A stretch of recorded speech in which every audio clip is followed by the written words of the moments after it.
दत्तात्रय प्रभू महाराजांच्या अवतार दिनाचा आणि गीतेची सुरुवातही झाली आणि गीतेचा शेवट जो आहे ना मोक्ष संन्यास योग, तो संन्यास सुद्धा या ठिकाणी झाला. म्हणून मी पहिल्यांदा आयोजकांना धन्यवाद देतो, कारण की एखादा कार्यक्रम असला, पंचावतार उपार असला, तिथे जर एखादा संन्यास विधी असला तर त्या कार्यक्रमाला स्वरूप येतं, लक्षात ठेवा. आणि म्हणून खऱ्या अर्थाने ईश्वराचा हेत असलेला हा कार्यक्रम आहे. श्रीमद भगवद्गीता आपण रोज पठन करतो, बऱ्यापैकी 15वा अध्याय सगळ्यांना येतो आणि बऱ्यापैकी माणसं गीतेकडं आकर्षित होतात. वारकरी संप्रदाय असेल, आमचा महाडवा संप्रदाय असेल, सर्वच लोक गीतेकडे आकर्षित आहेत. श्रीमद भगवद्गीता हा केवळ पठन करण्याचा ग्रंथ नाही, पारायणाचा ग्रंथ नाही, हा आत्म उन्नती करण्याचा ग्रंथ आहे. श्रीमद भगवद्गीतेनं 1 नाही 2 नाही, आपण 10-20 वर्ष चांगले राहतो, 25-30 वर्षानंतर आपलं नाव होतं, 50 वर्षापर्यंत आपण काम करतो, कष्ट करतो, ऐश्वर्य कमावतो, गाडी बंगला सगळं काही घेतो. एक रुबाब असतो माणसाचा 25-30 वर्ष आणि त्यानंतर 60 नंतर तो वयस्कर व्हायला लागतो. एखादा पंथ असेल त्याला सुद्धा हळूहळू ग्लानी यायला लागते, लक्षात ठेवा. एखादे संत असले ते सुद्धा काही काळ असतात, परंतु हा ग्रंथ असा आहे 5,500 वर्ष झाले. काळाच्या पडझडीमध्ये या भारतामध्ये अनेक मुघलांची आक्रमण झाली, आदिलशाही आली, निजामशाही आली, राजे बदलले, इथली प्रथा बदलली, समाज व्यवस्था बदलली, लेखक बदलले, ग्रंथकार बदलले, समाजातल्या लोककला बदलल्या, सगळं काही बदललं, माणसं बदलली, परंतु हा ग्रंथ बदलला नाही. कायम आपलं अस्तित्व त्यानं आबाधित ठेवलेलं आहे. चांगल्या स्वरात गाणी म्हणायची जुन्या काळात लोक, आता डीजे आला. गीता तशीच आहे, बरोबर. अजूनही गीता वाचायची म्हटलं आम्हाला त्या स्वरात वाचावं लागते, त्याच वैदिक स्वरामध्ये आम्हाला तो श्लोक म्हणावा लागतो, त्याच अनुष्टुप छंदामध्ये तो श्लोक आम्हाला म्हणावा लागतो. बदलली नाही, लक्षात ठेवा गीता. आणि म्हणून काळाच्या पडझडीमध्ये अनेक राजे बदलले या भारतामध्ये, अनेक प्रशासन बदलली, सरकार बदललं, सर्व काही झालं.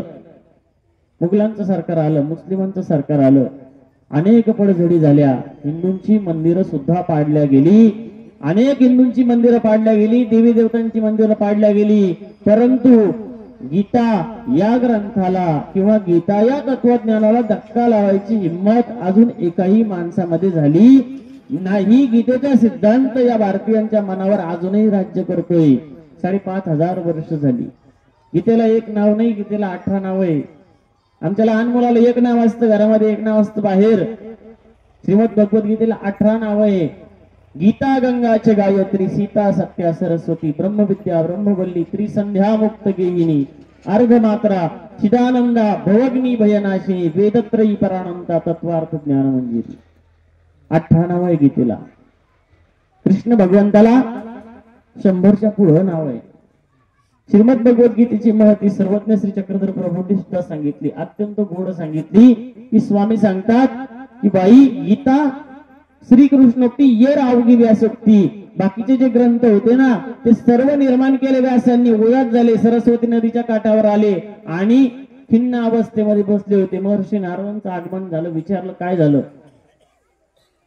आणि त्यावेळेस त्यांना उपदेश केला की तुम्हाला जर प्रसन्न व्हायचं असेल तर तुम्ही कृष्ण भगवंतावरतीच लिखाण करा. कृष्ण भगवंतावरती लिहिल्याशिवाय, कृष्ण भगवंता विषयी लिहिल्याशिवाय तुम्हाला आनंद मिळणार नाही. कारण की हे सर्व काही जे आहे ना ते त्रिगुणात्मक आहे. ते लिहिलं परंतु तुम्ही फक्त जगाला ते सांगितल्यासारखं केलेलं आहे, त्याच्यातून आनंद नाही मिळू शकत. आनंद देणारा कृष्ण आहे, आनंद देणारं कृष्णाचं तत्वज्ञान आहे. आणि त्यानंतर सगळे पुराण बाजूला, एका बाजूला, आणि त्यानंतर कृष्ण कथेची निर्मिती झाली.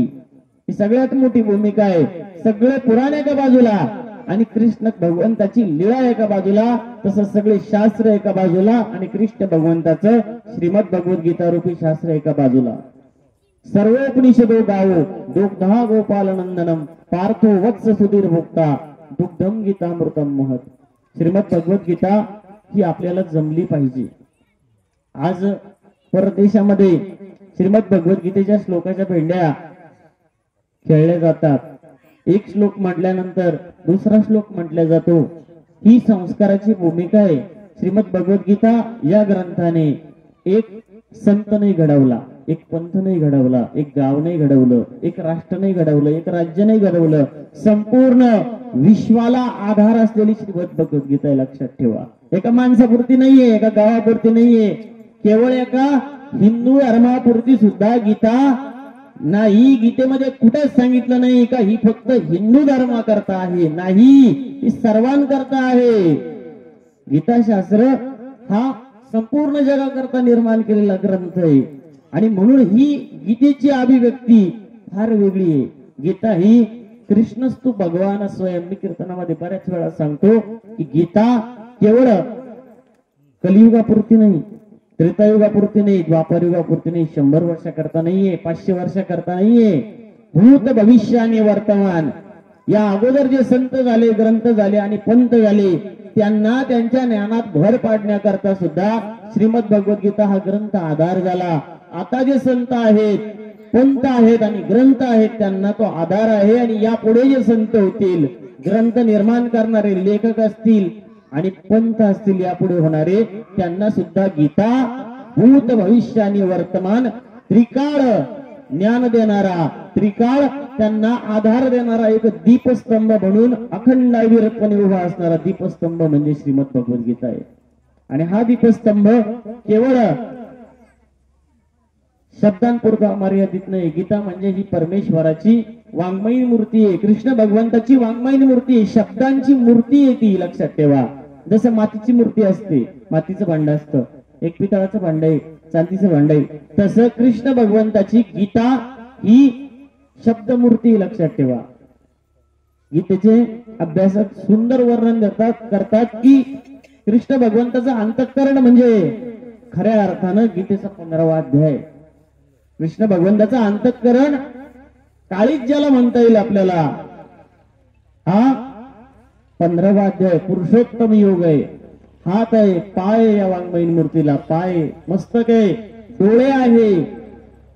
हे आम्हाला कधीतरी कळालं पाहिजे. गीता ही आमच्या आयुष्यात उतरली पाहिजे. नाही संपूर्ण गीता 700 श्लोक नाही जमले आम्हाला, एक तरी श्लोक कळायला पाहिजे. तो संस्कार आमच्या मुलांवरती झाला पाहिजे. स्वामी विवेकानंद अगदी लहान होते, लहान लहान मुलं बसले होते असे 3-4, आणि एक मुलगा दुसऱ्या मुलाला म्हटला तुला मोठेपणी काय व्हायचं? तो म्हटलं मला डॉक्टर व्हायचं. दुसऱ्याला विचारलं तुला काय व्हायचं? म्हणे मला इंजिनियर व्हायचं. विवेकानंद, त्यांचं नाव नरेंद्र, त्यांना विचारलं तुम्हाला मोठेपणी काय व्हायचं? त्यावेळेस नरेंद्रांनी बघितलं इकडं तिकडं, त्यांना काही सुचलंच नाही आणि समोरून एक टांगेवाला आला. मग नरेंद्र म्हटलं मला टांगेवाला व्हायचं. सगळी मुलं हसायला लागली, चिडवायला लागली आणि मग त्यांची आई भुवनेश्वरी देवी तिथं आली. तिथं आल्यानंतर माता भुवनेश्वरी देवीने बघितलं की मुलगा आता टांगेवाला व्हायचं म्हणतो. त्याला हाताला धरलं, घरामध्ये नेलं. घरामध्ये नेल्यानंतर त्याला पुन्हा विचारलं बाळा तुला मोठेपणी काय व्हायचं? तो पुन्हा म्हणाला मला टांगेवालाच व्हायचं म्हणे. आता मात्र त्याच्या आईला टेन्शन आलं. संध्याकाळ झाली. संध्याकाळी भुवनेश्वरी देवी विवेकानंदांची आई बाजारात गेली. एक मोठी प्रतिमा आणली ज्याच्यामध्ये 5ही अश्वांचे दोर कृष्ण भगवंताच्या हातामध्ये होते आणि अर्जुन हात जोडून उभा होता. अशी प्रतिमा समोर भिंतीवरती लावली. ताटामध्ये अन्न वाढून घेतलं, एक घास विवेकानंदांच्या मुखामध्ये घातला आणि पुन्हा विचारलं बाळा तुला मोठेपणी काय व्हायचं? पुन्हा विवेकानंद म्हणाले मला टांगेवालाच व्हायचं. त्यावेळेस भुवनेश्वरी देवी म्हणाल्या बाळा तुला टांगेवाला व्हायचं ना? तो टांगेवाला हो, जगाला उपदेश करणारा टांगेवाला, ते विवेकानंद मातीनं घडवले. आणि ते विवेकानंद शिकागोच्या धर्म परिषदेमध्ये जातात आणि जगाला सांगतात की माझा भारतामधला गीता ग्रंथ हा सर्व ग्रंथाला, सर्व पंथाला आणि सर्व धर्माला आधार आहे. गीता म्हणजे वैश्विक ग्रंथ आहे, भारतीय नाही, विश्वाला आधार देणारा आहे. आपण लहान करून टाकलं, आपण संत लहान करून टाकले, जातीमध्ये संत वाटून घेतले, आपण पंथ लहान करून टाकले, आपण ग्रंथही लहान करून टाकले. विशिष्ट संप्रदायाकडे विशिष्ट ग्रंथ भेटतो, विशिष्ट माणसाच्या घरामध्ये विशिष्ट संतांचा फोटो आम्हाला भेटतो, तो सर्व ठिकाणी भेटत नाही. गीता हा वैश्विक ग्रंथ आहे, विश्वाला नवी ऊर्जा देणारा ग्रंथ आहे. आणि म्हणून गीता केवळ माणसाकरता नाही, जे आकाशामध्ये देव राहतात, जे बाकीचे मंदिर दिसतात तुम्हाला देवी देवतांची, तुम्हाला काय वाटतं आपणच गीता वाचतो का, आपणच गीतेचं पारायण करतो का? नाही, शंकर आहे, महादेव आहे, अनेक देवी देवता जे आपल्याला दिसतात, जे मंदिरं दिसतात आपल्याला बाहेर. सोमवारी आपण कुठे जातो? शंकराच्या मंदिरात जातो. संत ज्ञानेश्वर माऊलींनी गोड वर्णन केलेलं होतं. एक दिवस शंकर आणि पार्वती दोघ जण बसले होते. आता पार्वती दिसायला सुंदर होती, परंतु महादेव काही तिच्याकडे बघत नाही. आणि मग पार्वती म्हणती, एवढी सुंदर मी तुमच्या शेजारी बसले, तुम्ही माझ्याकडे बघत नाही. त्यावेळेस महादेव म्हणतात, आम्ही गीतेचा विचार करतो. आता गीता हे स्त्रीलिंगी नाव आहे, बरोबर का? पार्वतीला वाटतं गीता कोण आहे, कोणती बाई नेमकी, मुलगी आहे का महिला आहे का कोण आहे? तिच्या मनामध्ये सापत्न्य भाव निर्माण होतो, सवती मत्सर भाव निर्माण होतो आणि ती विचारते गीता कोण आहे नेमकी. त्यावेळेस महादेव सांगतात, मी त्या गीतेचा विचार करतोय जी गोपाल कृष्ण महाराजांनी द्वापार युगात सांगितली होती. आता मात्र तिला कळालं की त्या गीतेचा विचार करताय म्हणजे महादेव स्वतःची पत्नी शेजारी बसले, प्रपंच सोबत आहे, त्या प्रपंचाला विसरून जातात, इतकी गीता गहन आहे. आणि त्यानंतर महादेव म्हणतात की त्या गीतेमध्ये असं रहस्य आहे का देवी जैसे का रूप तुझे तैसे नित्य नूतन देखीजे. गीता तत्व त्या पार्वतीला म्हणतात, तुला कालही बघितलं, आजही बघितलं, काल तुझं सौंदर्य वेगळं होतं, आज तुझं सौंदर्य त्याहूनही वेगळं आहे. तसंच श्रीमद भगवद्गीतेच्या श्लोकाचा जेव्हा जेव्हा मी विचार करतो ना, तेव्हा तेव्हा गीतेचा अर्थाचा बोध माझ्या बुद्धिरूपी घटाला नवीन अर्थ सापडत जातात. एवढी गीता माऊली महादेवाच्या बुद्धीला सुद्धा तिने नागवून टाकलं. काजे शंभूची मती नागवे. संत ज्ञानेश्वर माऊली गोड वर्णन करतात, महादेवाच्या बुद्धीला जिने नागवून टाकलं. आपण तर सामान्य माणसं आहोत, एवढी गहन गीता आहे. देवादिकांना सुद्धा विचार करायला भाग पाडणारी गीता आहे. केवळ माणसंच पारायण नाही करत, तिचं माणसाचा अभ्यास नाही करत, स्वर्गस्थ देव सुद्धा गीताचा अभ्यास करतात. याचा अर्थ लक्षात घ्या, हा केवळ मानवा करता नाही, हा त्रिभुवनात असणाऱ्या प्रत्येकाकरता असणारा वैश्विक ग्रंथ आहे. आणि म्हणून श्रीमद भगवद्गीता रूपी अमृत खऱ्या अर्थानं आपल्याला प्राप्त झालं पाहिजे. गीता आपल्याला सर्वात महत्वाचा संदेश देते. गीता आपल्याला एक वैश्विक धर्म शिकवते, त्याचं नाव आहे मानवता. आमच्या मुलांमध्ये मानवता उतरली पाहिजे. माणूस म्हणून तुम्हाला खूप चांगलं वाचता आलं, खूप इंग्लिश बोलता आलं म्हणजे तुम्ही माणूस आहे असं कधीच नाही. लक्षात ठेवा, गीता माणसाला माणूस बनवते. खऱ्या अर्थानं हा एकच धर्म असा आहे की जो सगळ्या धर्मांना एका ठिकाणी घेऊन येतो. मानवता हा एकमेव असा धर्म आहे जो सगळ्या माणसांना एकत्र आणतो, एका मंडपाखाली आणतो, एका छताखाली आणतो. प्रभूची लेकरे सारी तयाला सर्व ही प्यारी. सर्व माणसांना, सर्व जाती धर्माच्या माणसाला, ब्राह्मण असो, वैश्य असो, शूद्र असो, सर्वांना एका ठिकाणी आणतो. आणि मानवता नावाचा धर्म सर्वात मोठा आहे. आपल्याला जर भुकेल्याची भूक कळाली नाही, तहानल्याची तहान कळाली नाही, तर आम्हाला किती ग्रंथ जर आमच्याकडे जवळ असले, किती पुस्तकामध्ये असले, तर आम्हाला त्याचा फायदा नाहीये. कारण की आम्ही पहिल्यांदा माणूस पाहिजे. गीता आम्हाला माणूस बनवते. केविन कार्टर नावाचा एक पत्रकार होता, तो सुदान नावाच्या देशामध्ये गेला, तिथे दुष्काळ पडला होता. अनेक माणसं अन्न वाचून पाण्या वाचून मृत्युमुखी पडली होती. काही माणसांना खायला होतं तर पाणी नव्हतं, काहींना पाणी मिळत होतं तर खायला मिळत नव्हतं. माणसांचे ढीकच्या ढीक पडले होते. अनेक माणसं मेलेली होती. एकमेकावर ते थर रचून ठेवले होते प्रेतांचे. सगळे लोक बघत होते. आणि आता हा केविन कार्टर नावाचा पत्रकार त्या सुदान नावाच्या देशामध्ये गेला, बघितलं अनेक माणसं मेलेले, अन्न वाचून पाण्या वाचून मरणं हे सगळ्यात वाईट आहे. लक्षात ठेवा. त्यांनी बघितलं आणि पुढे गेला. अनेक प्रेतांचे खस त्यांनी ओलांडले. पुढे गेल्यानंतर त्यांनी बघितलं एक लहान मुलगी होती, तिच्या अंगाला मांस नव्हतं, ती उभी होती, तिच्या पोटात अन्नाचा कण नव्हता. पाण्या वाचून अन्य वाचून त्या ठिकाणी ती तळमळ करत होती. केविन कार्टरने बघितलं काय ही भीषण अवस्था. काही क्षणात आता त्या मुलीचा मृत्यू होणार. तेवढ्यात एक समोर गिधाड येऊन बसलं. त्या मुलीच्या समोर एक गिधाड येऊन बसलं. आता त्या मुलीने मरावं आणि त्या गिधाडानं त्या मुलीचा घास घ्यावा. केविन कार्टरला वाटलं केवढी विभत्स अवस्था आहे, मृत्यूचं एवढं बिभत्स दर्शन केविन कार्टरनं आजपर्यंत बघितलं नव्हतं. त्यांनी पटकन आपला कॅमेरा काढला, फोटो काढल्यानंतर तो जगामध्ये संपूर्ण इंटरनेटवर टाकला. सगळ्या जगाला कळालं की सुदान नावाच्या देशामध्ये एवढी मोठी भीषण अवस्था आहे की अन्ना वाचून पाण्या वाचून माणसं मरत आहे आणि मरणाच्या अगोदर त्या ठिकाणी गिधाड येऊन त्या माणसांना खाण्याकरता टपलेले. सगळ्या जगानं त्या बातमीचं स्वागत केलं. आता त्या केविन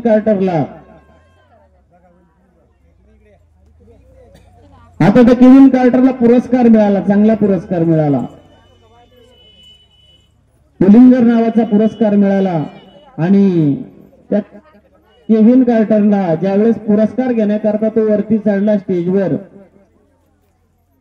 गेल्यानंतर सगळे पत्रकार मित्रांनी त्याचं स्वागत केलं, पुरस्कार घेतला, 2 शब्द भाषण केलं. भाषण केल्यानंतर तो खाली आला. खाली आल्यानंतर त्याच्याच मित्रांनी पत्रकारांनी त्याला विचारलं की तुम्हाला पुरस्कार मिळाला, तुम्ही एवढी मोठी बातमी जगाला दिली की अन्ना वाचून पाण्या वाचून सुदान नावाच्या देशामध्ये मरणारी माणसांचा मृत्यूचं बिभत्स दर्शन तुम्ही जगाला दाखवलं. पहिल्यांदा बातमी तुम्ही दिली म्हणून जगाला कळलं का ते एवढा मोठा दुष्काळ आहे. पण एक गोष्ट आहे, तुम्ही त्या मुलीला वाचू शकत होते. त्या गिधाडाच्या तावडीतून तुम्ही त्या मुलीला वाचू शकत होते. त्यावेळेस केविन कार्टर म्हणाला मी तिला वाचवत बसला असतो तर माझं विमान निघून गेलं असतं. त्यावेळेस ते पत्रकार मित्र म्हणाले तुम्ही जो जगाला फोटो दाखवला तो फोटो चुकीचा होता. त्या फोटोमध्ये फक्त एकच गिधाड म्हणे, त्या ठिकाणी 2 गिधाडे होते. एक ती गिधाड आणि एक तू गिधाड, तू फक्त फोटोसाठी गेला होता म्हणून. केविन कार्टरच्या मनाला रात्री हे वाक्य लागलं. संध्याकाळी 9 वाजता घरी गेला. समोर टेबलावरती तो पुरस्कार ठेवला आणि पुरस्कार ठेवल्यानंतर रात्रभर विचार केला की खरंच मी गिधाड आहे का, माझ्या मधला माणूस मेला होता का. पहाटे 4 वाजेपर्यंत विचार केला. 4-4:30 वाजल्यानंतर केविन कार्टरच्या मनामधून उत्तर आलं, काही वेळा करता का होईना तुझ्या मधला माणूस नक्की मेला होता, तू जगण्याच्या लायक नाही. आणि केविन कार्टरनं सकाळी 4:30-5 वाजता आत्महत्या केली का मी जगण्याचा माणूस म्हणून लायक नाही, माणसासारखा वागलो नाही. लक्षात ठेवा, आपण माणूस म्हणून जन्माला आलो आणि ती मानवता खऱ्या अर्थानं जगाला शिकवणारा वैश्विक ग्रंथ म्हणजे श्रीमद भगवद्गीता आहे. प्राणी सुद्धा जगतात आणि माणसं सुद्धा जगतात. प्राण्यांना सुद्धा मुलं होतात. काहीतरी वेगळं आहे आपल्याकडं, ते आम्हाला भगवद्गीता शिकवते. म्हणून संत खऱ्या अर्थानं माणूस मागतात की असा माणूस जो माझ्या धर्माला योग्य असेल, जो माझ्या ज्ञानाला योग्य असेल. आणि गीता धर्म हे शिकवतो आम्हाला. आणि म्हणून खऱ्या अर्थानं सर्वज्ञ श्री चक्रधर प्रभू महाराजांनी सुद्धा हाच मानवता रूपी धर्म आम्हाला शिकवला. श्रीमद भगवद्गीतेच्या जवळजवळ अनेक ग्रंथाच्या मध्ये आपल्याला श्रीमद भगवद्गीतेचं मार्गदर्शन मिळतं. कारण की ज्यावेळेस गीता जयंती असते, जसं तुम्ही आता गीता जयंतीला 11 तारखेला गीता जयंती होती बरोबर, तुमच्या मुलाचा जे वाढदिवस असला तुम्ही काय करता, त्याच्या सोबतचे सगळे मित्रांना बोलून घेतात, केक आणतात, मस्तपैकी डेकोरेशन करतात, वाढदिवस साजरा करतात. मग भगवद्गीतेचा वाढदिवस किंवा जन्मदिवस कसा साजरा होत असेल याची कल्पना करू शकता का तुम्ही? नाही करू शकत. आपण कुरुक्षेत्रावर आज एवढ्या मोठ्या प्रमाणात जसा कृष्ण भगवंताचा वाढदिवस साजरा होतो, जन्मदिवस साजरा होतो, तसाच गीतेचा वाढदिवस साजरा होतो. आजही कुरुक्षेत्रावर हजारोंच्या गर्दीनं लोक येतात आणि एकमेव ग्रंथ जगामधला ज्याचा वाढदिवस साजरा होतो. सर्व ग्रंथ, वेद, उपनिषद, 6 शास्त्र, 18 पुराण बाजूने उभे राहतात. श्रीमद भगवद्गीता हा ग्रंथ समोर असतो, मध्यभागी असतो आणि सर्व ग्रंथ मिळून त्या भगवद्गीतेला नमस्कार करतात की तुझ्यामुळे आमच्यामध्ये काहीतरी सांगण्याची दानत आहे, तुझ्यापासून सर्व आहे, कारण की तू सर्वात मोठी आहे. श्रीमद भगवद्गीता हे कृष्ण भगवंताच्या वाणीतून जन्माला आलेलं कृष्ण भगवंताचं पहिलं अपत्य, लक्षात ठेवा. भगवद्गीता हे पहिलं अपत्य आहे कृष्ण भगवंताच्या वाणीतून जन्माला आलेलं. आणि जसं एखाद्या राजाच्या राजकुमाराचा आदर करावा ना, तसं सर्व वेद पुराण शास्त्र गीतेला डोक्यावर घेतात. संत ज्ञानेश्वर महाराज असतील, संत तुकाराम महाराज असतील, संत नाथ बाबा असतील, कोणताही लेखक असू द्या जगामध्ये, त्या लेखकाला कृष्ण भगवंतावरती लिहिल्याशिवाय प्रसिद्धी मिळत नाही, लक्षात ठेवा. कृष्ण भगवंतावरती लिहावंच लागेल त्याला, कृष्ण भगवंतावरती कविता करावी लागेल, गीतेवरती बोलावं लागेल, त्याच्याशिवाय त्याचं काव्य सुद्धा सुफल होत नाही. राजा रामदेवरायाच्या दरबारामध्ये ज्यावेळेस नृसिंह कवी, साल कवी अनेक कवी होते आणि नरेंद्र नावाचे कवी होते आमचे. नृसिंह कवींना लोपाख्यान केलं, साल कवीनं रामायण केलं, दोघांनी वाचून दाखवलं, ग्रंथ छान दिले झाले. नरेंद्र म्हटले की तुम्ही हे सर्व करण्यापेक्षा द्वारकेच्या रामाटाचं जरी वर्णन केलं असताना तरी तुमच्या पापाचं प्रायश्चित्त झालं असतं. त्यावेळेस राजा म्हटला तुम्ही करून दाखवा म्हणे एखादं कवित्व. आणि नरेंद्र कवीने खऱ्या अर्थानं रुक्मिणी स्वयंवरची निर्मिती केली, ग्रंथ लिहायला घेतला, सिन्नरला ग्रंथ लिहून पूर्ण झाला. ग्रंथ राजाच्या दरबारात सादर करताना एक एक ओळी मोत्यासारखी वाचून दाखवत होते महाकवी नरेंद्र. आणि एका एका ओळी सरशी राजाचं अंतःकरण चंद्रमय झालं. राजा आसनावरतून खाली आला आणि राजाला इच्छा झाली की हा ग्रंथ माझ्या नावावर असावा, लेखकाच्या जागी माझं नाव या कवीनं घालावं. त्यांना विनंती केली, राजा खाली आला आणि विनंती केली की तुम्ही माझ्या नावावर हा ग्रंथ करून टाका, लेखक म्हणून माझं नाव घालून टाका, काही करा, तुम्हाला खूप द्रव्य देतो, सोनं देतो, चांदी देतो, सर्व काही देतो. परंतु महाकवी नरेंद्र म्हटले की जर मी ग्रंथ तुमच्या नावावर केला ना तर माझ्या कवी कुळाला कलंक लागेल, कारण की हे काव्य कृष्ण भगवंतावर आहे आणि हे अंतःकरणातून काव्य आलेलं आहे. हे काय विकाऊ काव्य नाही, मी विकाऊ लेखक नाही, विकाऊ कवी नाही. लक्षात ठेवा, कृष्ण भगवंतावर जे काही लिहितो ना माणूस त्याने त्याला खूप प्रसिद्धी मिळते. कृष्णाच्या तत्वज्ञानाशिवाय जगात प्रसिद्धी सुद्धा नाही. प्रसिद्धी करता माणसं किती काय काय करतात विचार करा. तुम्ही कोणत्याही देवावर लिहा, कोणत्याही देवावर कविता करा, काही लिहा, पण कृष्ण भगवंतावर एक ओळ लिहून बघा, ती ओळ तुम्हाला यश देऊन जाईल, कीर्ती देऊन जाईल, प्रसिद्धी देऊन जाईल. म्हणून जगामध्ये रामायणाचार्य कमी आहे आणि भागवताचार्य जास्ती. बरं का काय कृष्ण कथाकार जास्त आहे, कारण की हा अवतारच असा आहे, राजा अवतार आहे, देणारा अवतार आहे, दातृत्वशील अवतार आहे, मुठभर पोह्याच्या बदल्यामध्ये सुवर्णाची नगरी देणारा अवतार आहे. एक वाक्य एखाद्या लेखकानं कवीने लिहावं, एक कविता करावी आणि जन्मभराची त्याला कवी म्हणून प्रसिद्धी देऊन टाकावी, असा हा अवतार आहे. आणि म्हणून खऱ्या अर्थानं कृष्ण भगवंताची गीता फार महान आहे. आम्हाला जगण्याकरता खऱ्या अर्थाने ज्याची गरज आहे ती मानवता आहे. गीता ऐकायला जसा अर्जुन हवा तसं सांगायला कृष्ण भगवंत हवे. सर्वज्ञ श्री चक्रधर प्रभू महाराज ज्यावेळेस महाराष्ट्रात आले त्यावेळेस गोपाळाची शपथ घेऊन आले आणि ज्यावेळेस महाराष्ट्रामधून निघतात, जायला निघतात, त्यावेळेस सांगतात की आम्ही महाराष्ट्रामध्ये थांबू तेव्हा जर पंडित वाईंभट्ट इथे येतील आणि आम्ही त्यांना गीता वाखाणू तरी आम्ही महाराष्ट्रामध्ये थांबू. गीतेची ताकद एवढी मोठी आहे की गीता ऐकायला जर पंडित माईंभट्ट तिथे जर आले असते तर आजही सर्वज्ञ श्री चक्रधर प्रभू महाराज या महाराष्ट्रामध्ये आपल्याला दिसले असते. ही एवढी मोठी ताकद कोणत्याच ग्रंथाची नाही. देवाला थांबवू शकतो श्रीमद भगवद्गीता रूपी ग्रंथ, देवाला थांबवण्याची ताकद आहे. आम्ही एखाद्या माणसाला सुद्धा थांबवू शकत नाही, नाही थांबवू शकत. आणि ही सर्वात मोठी भूमिका आहे की अर्जुन आज आम्हाला दिसत नाही. गीता सांगणारे संत महंत आम्हाला आहे, गीता सांगणारे कृष्ण भगवंताचं खऱ्या अर्थानं परिवहन करणारे संत या ठिकाणी आज आम्हाला दिसतात, परंतु गीता ऐकणारा कृष्ण अर्जुन दिसत नाही. अर्जुनाचे पंथी जे परिसावया योग्य होती, जसं तुम्हाला जेवण करायचंय बरोबर, तुम्हाला जे खायचंय त्या लोकांच्या पंक्तीत जाऊन बसावं लागेल. संतांच्या सोबत संत जे खातात ते खायचंय तर संतांच्या पंक्तीत बसावं लागेल. आणि गीता ऐकायची असेल तर अर्जुनाचे पंथी जे परिसावया योग्य होती तुम्हाला अर्जुनाच्या पंक्तीला बसावं लागेल, अर्जुनासारखं व्हावं लागेल. अर्जुन दशावधानी होता, एकाच वेळेस 10 ठिकाणी त्याचं लक्ष असायचं, एवढा होता. आम्ही कीर्तनात असतो, कीर्तनात लक्ष नसतं. एका ठिकाणी सुंदर प्रवचन चालू होतं, बाबा आले, सुंदर प्रवचन करू लागले. आता दृष्टांत सिद्धांत सुंदर प्रवचन सुरू झाला. अर्धा तास झाला, 1 तास झाला, 1.5 तास झाला, 2 तास झाला. एक समोर महिला होती, तिच्या डोळ्यामधून काही अश्रू थांबत नव्हते.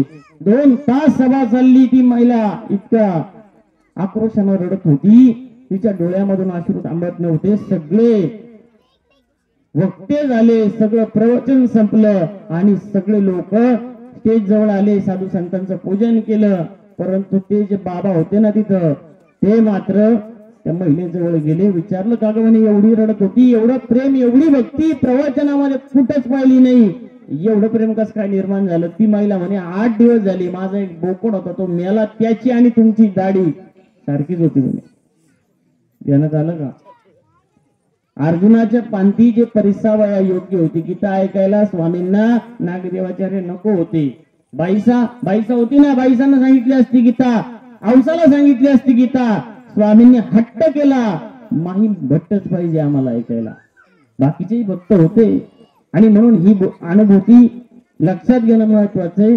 गीता ही आत्मकल्याण करणारा ग्रंथ आहे, वैश्विक ग्रंथ आहे. मानव सांप्रदायिक प्रत्येक कार्य गीतेनं सुरू होतो आणि म्हणून खऱ्या अर्थानं सांसारिक माणसाला वाटतं की काहीतरी वेगळा प्रयत्न करावा सुखासाठी, आनंदासाठी. पण जर भगवद्गीता हातामध्ये घेतली ना, तर तुम्हाला कायम सुख आहे आणि नवम नवम दम तथापि मधुरम. आपल्याला असं वाटतं हा सुखी आहे, हा इकडे जातो. जसं बाबांनी सांगितलं, नांदेड या भागामध्ये मराठवाड्यामध्ये मिश्र भक्ती चालते, बरोबर आहे का नाही? आपल्याला असं वाटतं हा इकडे जातो याच्यामुळे सुखी आहे. नाही, प्रत्येक जण दुःखी आहे, लक्षात ठेवा. म्हणून इकडे तिकडे जात असतो. प्रत्येक जण दुःखी आहे. आज या गॅरेजला गाडी नीट केली, तिथे काही व्यवस्थित त्याने सर्व्हिसिंग नाही केली, गॅरेज बदलून टाकलं, दुसऱ्या गॅरेजला नेली, तिथे नाही झाली.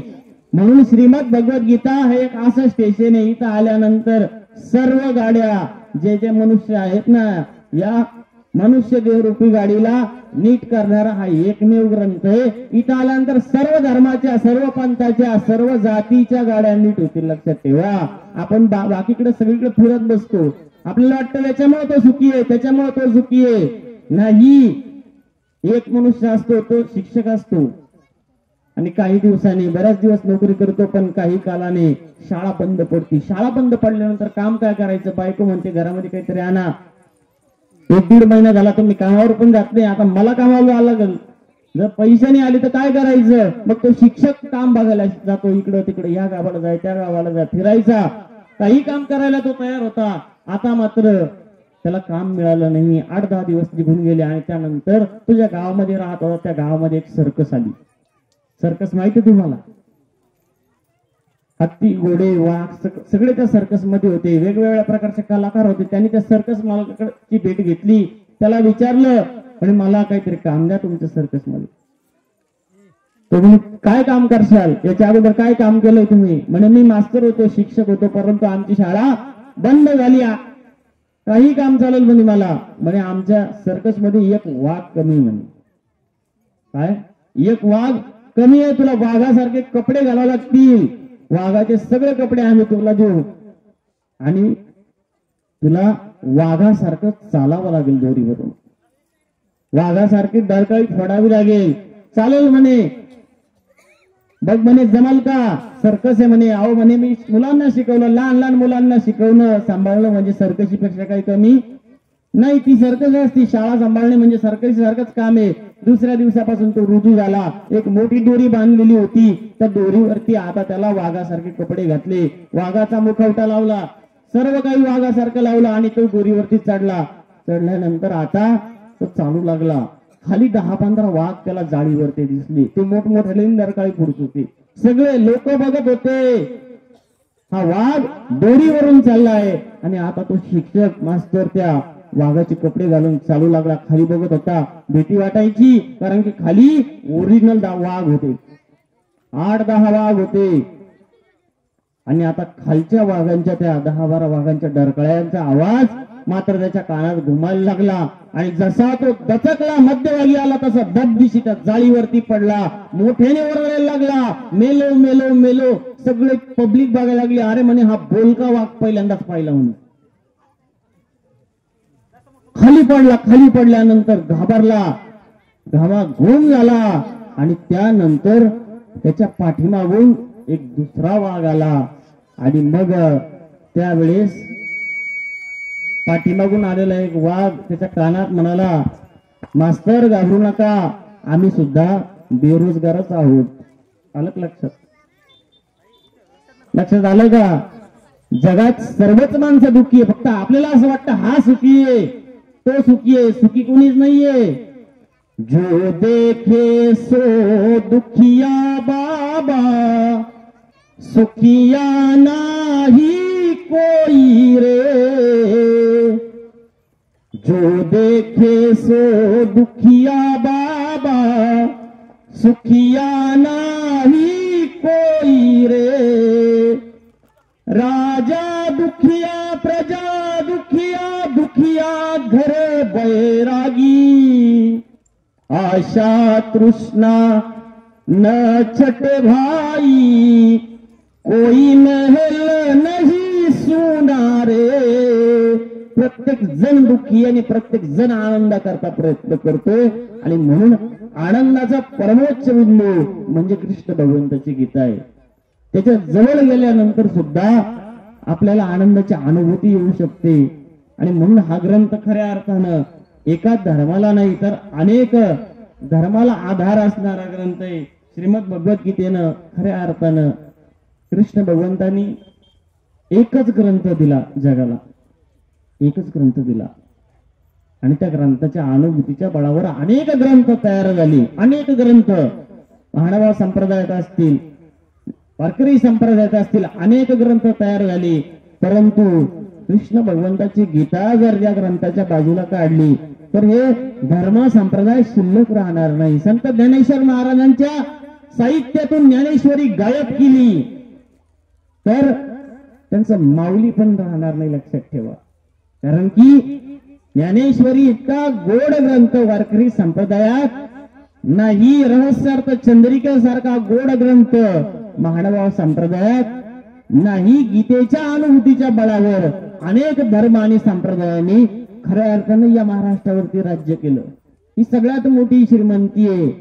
जसं एखादा व्यक्ती असतो त्याचा आशीर्वाद असल्याशिवाय छोटे मोठे पद मिळू शकत नाही. लक्षात ठेवा, गीतेचा आशीर्वाद ज्या संप्रदायाला मिळाला, ज्या संताला मिळाला, ते संत मोठे झाले, ते कवी मोठे झाले, ते लेखक मोठे झाले.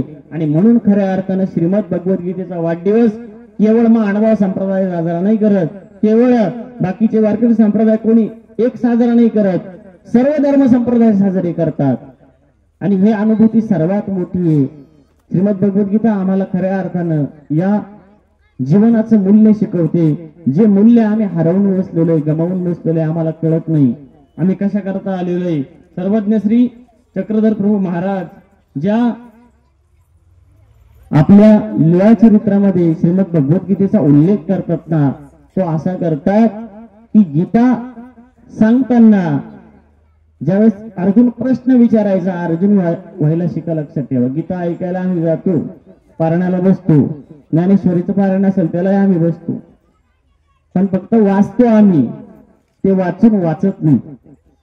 बरोबर का नाही? वाचतो आपण, पण वाचन असं करावं का आपण वाचलं पाहिजे. कारण की साहित्यिकांनी काय म्हटलंय, वाचाल तर वाचाल, आम्ही वाचतो पण वाचत नाही. आम्ही सिग्नल वाचतो, समोर समोर दुभाजक आहे किंवा रस्त्यावरती अनेक प्रकारचे वाक्य लिहिलेले असतात, ते वाचतो पण आम्ही वाचत नाही. आम्ही धडक्यात निघून जातो जोरात, कारण की आम्ही ते कृतीमध्ये उतरवत नाही. ही सगळ्यात मोठी भूमिका आहे. सर्वज्ञ श्री चक्रधर प्रभू महाराज सांगतात की अर्जुनच पाहिजे होता, स्वामींना माईनभट्टच पाहिजे होते, कारण की ते फक्त वाचत नव्हते. लक्षात ठेवा, फक्त ऐकत नव्हते, ते समजून घेत होते, त्यानुसार लगेच क्रिया करायला तयार होते. अशा कोवळ्या मनाचा माणूस पाहिजे गीतेला. अनेक माणसं असतात जगामध्ये, एखादा माणूस सकाळी उठतो, नाश्त्याला बसतो, पोहे समोर येतात, पेपर हातामध्ये घेतो, पेपर वरती लिहिलेलं असतं इकडे 50 माणसं मेले, इकडं 1 माणूस मेला, इकडं गाडी उलटली, इकडे 50 माणसं मेले. त्याची प्लेट संपून जाते पोह्याची. तर बायकोला अजून सांगतो अजून 1 प्लेट पोहे आण. वाचून लुचून झालं, लक्षात ठेवा. परंतु त्याच्या मनावर काहीही परिणाम झाला नाही. असा माणूस काहीच कामाचा नाही. आणि म्हणून खऱ्या अर्थानं आपल्यामध्ये धर्म पाहिजे. धर्मम भजस्व सततम जही कामतृष्णा सेवा कथा रसमहो नितराम पिबत्वम. ज्याच्या मनात माणुसकी नावाचा धर्म शिल्लक आहे तो काहीतरी करू शकतो, काही करू शकतो. पहिल्यांदा तो माणूस पाहिजे, कारण की माणसं माणसासारखे वागत नाही, बोलत नाही. पहिल्यांदा आम्हाला माणूसच तयार करावा लागेल, नंतर त्याला धर्म सांगावं लागेल. हे गीता ग्रंथानं शिकवलं. कारण की माणसं दिसतात सगळी, त्यांच्यामध्ये माणूस असेलच असं सांगता येत नाही. सगळेच बल्ब लावलेले असतात, परंतु काहीच बल्ब चालू असतात. बरोबर आहे का नाही? सगळी झाडच आहे, पण त्याच्यामध्ये काहीच झाडांचा सुगंध येतो चंदनासारखा. तशी सगळी माणसं माणसासारखे दिसतात, माणसासारखे बोलतात, चालतात, परंतु त्यांच्यामध्ये माणूस पण असेलच असं काही नाही. संत माणूस मागतात. जम्मू का मेंढ्या कुत्रे डुकरे बहुत सतीपण काय करू. माणूस द्या मज, माणूस द्या मज, भीक मागता प्रभू दिसला. आमच्या मनातली माणुसकी मरून गेली. आम्हाला नातं कळत नाही. आम्हाला जे हिंदू धर्मामध्ये जे कौटुंबिक नाते तेही कळत नाही. लक्षात ठेवा, नाही कळत. आज समाजामध्ये जे चालू ना त्याच्याकरता आम्हाला पुन्हा एकदा कृष्ण भगवंताची गीता हवी. कारण की गीता हा लढायला शिकवणारा ग्रंथ आहे. लक्षात ठेवा, हा शस्त्र टाकून द्यायला सांगत नाही, हा लढायला शिकवणारा ग्रंथ आहे. आणि आम्ही सर्व सांसारिक माणसं योद्धे आहोत. रोज एक नव्या संकटाला तोंड देणारी माणसं आहोत. रोज नवीन संकट उभं राहतं आम्हाला. नोकरीचं टेन्शन आहे, संसाराचं टेन्शन आहे, लग्न जमत नाही, एक संकट आहे आपल्यावर. म्हणून गीता हा लढायला शिकवणारा ग्रंथ आहे. आणि कृष्ण भगवंत खऱ्या अर्थाने लढायला शिकवणारा अवतारी. अनेक माणसं असतात घाबरून जातात, आत्महत्या करतात.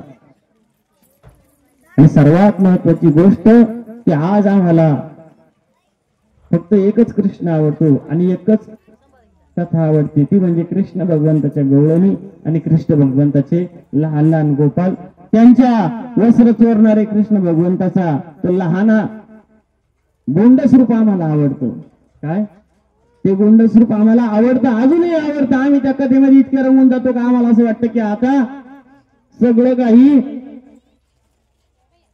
छान छान सगळं चांगलं चालू आहे, गवळणी वगैरे नाही. समाजामध्ये खऱ्या अर्थानं आजही आम्हाला कुठेतरी प्रियंका रेड्डी दिसते, कुठेतरी आम्हाला कोपर्डीची आमची भगिनी दिसते. आज आम्हाला गवळणींमध्ये रांगणारा, खेळणारा, खोड्या करणारा कृष्णाची गरज नाही. आज आम्हाला हातामध्ये शंख चक्र सुदर्शन घेऊन दृष्टांचा संहार करणाऱ्या कृष्णाची गरज आहे. लक्षात ठेवा, असा कृष्ण जर अवतरला तर समाज कुठेतरी एका स्टेशनवरती स्थिर होऊ शकतो. कैसी मनहूस गड़ी है, भाइयों में जंग छिड़ी है, कहीं पे खून कहीं पे ज्वाला, जाने क्या है होने वाला. सबका माथा आज झुका है, आजादी का जुलूस रुका है, हर छुरे पर नाम लिखा है, हर तरफ दगा ही दगा है. रोते हैं आंगन गलियारे, रोते हैं मोहल्ले सारे, रोती सलमा रोती सीता, रोते हैं कुरान और गीता.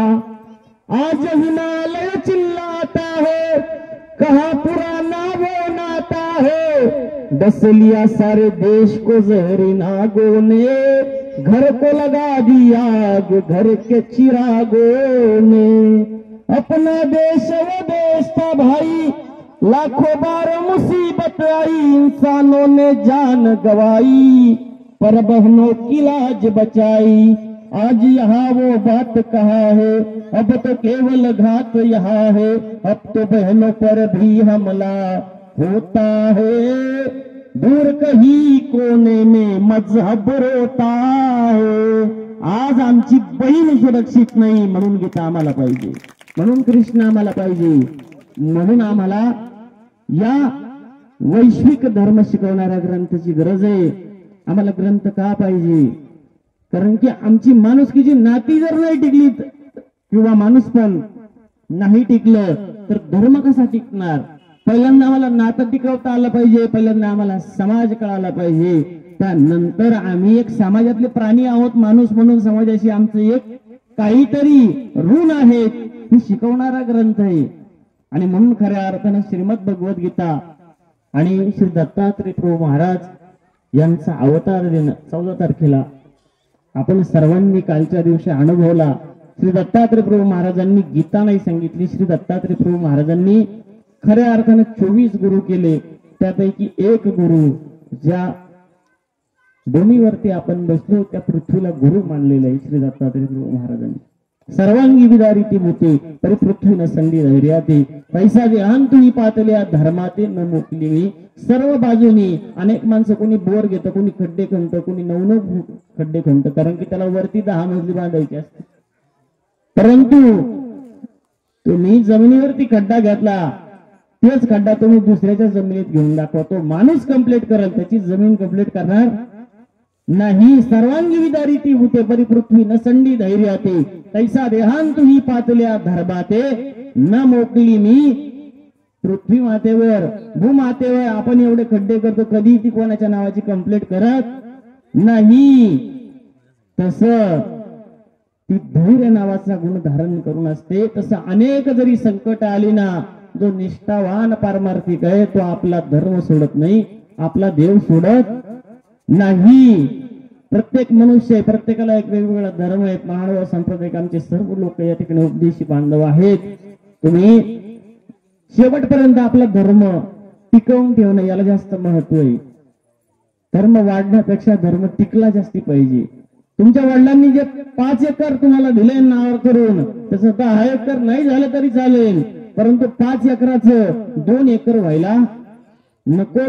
तीच गोष्ट धर्माबद्दल आहे. सर्वज्ञ श्री चक्रधर प्रभू महाराजांच्या दरबारामध्ये एक भक्त होते. स्वामींकडे यायचे, भाजी घेऊन यायचे, त्यांना साकवती घेऊन यायचे. स्वामी म्हणायचे, भोज्या कडी निकी झाली, भोज्या साकवती निकी झाली, तुझी आणलेली भाजी चांगली झाली. स्वामींच्या जवळ सेवा करायचे. आणि एक दिवस ते असेच आले स्वामींकडं. स्वामींची चांगली तो जवळी करायची भोज्या. आणि स्वामी त्यांना म्हणतात, भोज्या तुम्हाला शंख वाजवावा लागेल, भोज्या शंख तुळशी लागती, तुम्हाला देवतेसमोर जाऊन शंख वाजवावा लागेल, तुळशी व्हाव्या लागतील. त्यांना वाटलं आपलं भविष्य सांगताय, आनंदित झाले, खुश झाले. परधर्माचे आहे, ईश्वर धर्माचे होते, स्वामींच्या जवळी केली. जवळी करून सुद्धा स्वामी त्यांचं भविष्य सांगतात, ते काहीच मनावर घेत नाही. संत आचार्य लोक आम्हाला सांगतात की हे करू नका, निषेध आम्हाला सांगतात, आम्ही ते टाळत नाही. आणि एक दिवस असा आला की त्यांना शंख वाजवावा लागल्या. ते परधर्मातून बाहेर गेले, देवतेला तुळशी वाहाव्या लागल्या, देवतेसमोर शंख वाजवावा लागला. लक्षात ठेवा. म्हणून या महानुभाव संप्रदायात आपला जो उपदेश वर्ग आहे त्यांना संत पुन्हा पुन्हा जागृत करतात की तुम्ही तुमचं विधी आणि निषेध याच्यावर लक्ष असू द्या. ही सर्वात जमेची बाजू आहे. आपण धर्म घेतला पण तो शेवटपर्यंत टिकला पाहिजे. सर्वज्ञ श्री चक्रधर प्रभूंनी माकोड्याचा गोड दृष्टांत दिला की या संपूर्ण उपदेशी वर्गा करता खऱ्या अर्थानं माणसं इकडे जाय तिकडे जाय, इकडे बघतात, अरे असं झालं तसं झालं, काहीच नाही होत. तुम्ही किती काही करा, ईश्वराकडे आल्याशिवाय काहीच होऊ शकत नाही. औसा नावाची एक भक्त होती, स्वामींकडे आली. स्वामींकडे आल्यानंतर ती अन्य मार्गाची जोगीन होती, संन्यासी होती अन्य मार्गाची. तिच्याकडे अनेक पोथ्या पुस्तकं अनेक साहित्य होतं, एक गठुडं होतं. स्वामी म्हटले हे सर्व टाकून द्या, बाकीचं बाहेर सगळं. तिने सगळं टाकून दिलं. म्हणजे देवा माझ्याकडे एक चित्र्या मोहाचा कृष्ण आहे, तो नाही टाकत म्हणे मी. म्हणे का बरं? म्हणे हा जिथं मी वाट चुकतो तिथं मला वाट दाखवतो. स्वामी म्हणतात तोही टाकून द्या. आता कलियुगामधला साक्षात कृष्णाचा अवतार असणारे आम्ही आहोत, आम्ही तुम्हाला वाट दाखवू. तुम्हाला आम्हाला वाट दाखवणारा श्री चक्रधर स्वामींशिवाय कोणीच नाही, लक्षात ठेवा. म्हणून या सगळ्या गोष्टीचा नाद सोडून द्या. तुम्हाला वाटेल हा ग्रह चांगला करू, हे करू, ते करू, काहीच होणार नाही. आपण जिथं चुकून तिथं